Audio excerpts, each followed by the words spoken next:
On ne fouille pas dans un grand trou sans trouver une grande chose, disent les anciens. Mon fils, tu es un homme aujourd'hui, un homme en âge de fonder une famille. Le plus difficile n'est pas tant de fonder une famille, mais avec quelle femme tu vas la fonder? Quelle femme choisir? C'est pas chose facile. Toutes les femmes peuvent faire des copines, mais toutes ne peuvent pas faire des épouses. Ne base pas le choix de ta femme sur des fantaisies. Ce n'est pas sa belle gueule qui te rendra plus heureux dans ton ménage.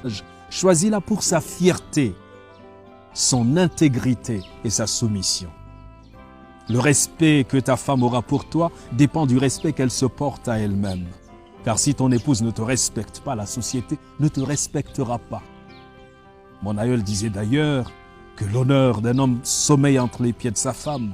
Regarde ces hommes insultés publiquement. Quel respect penses-tu que leur entourage leur porte? La femme est la ceinture qui tient le pantalon de l'homme. N'oublie pas cette sagesse de chez nous.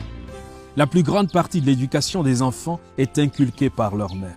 Une femme qui pense que le meilleur moyen de réussir dans la société actuelle est d'être belle ou bien maquillée est une femme qui n'a rien compris à la vie. Celle-là s'assimile à un vulgaire objet de décoration.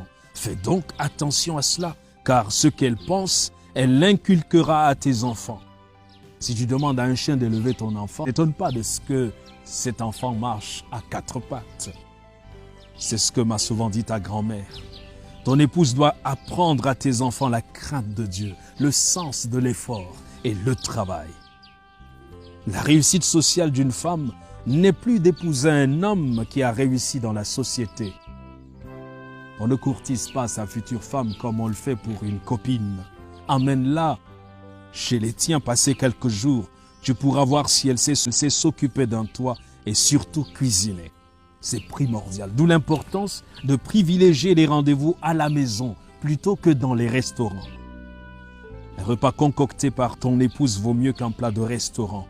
Là-bas, on ne sait pas qui cuisine ni comment. Évite une paresseuse obsédée par son enveloppe extérieure qui passera plus de temps devant un miroir qu'à veiller à la salubrité de son foyer.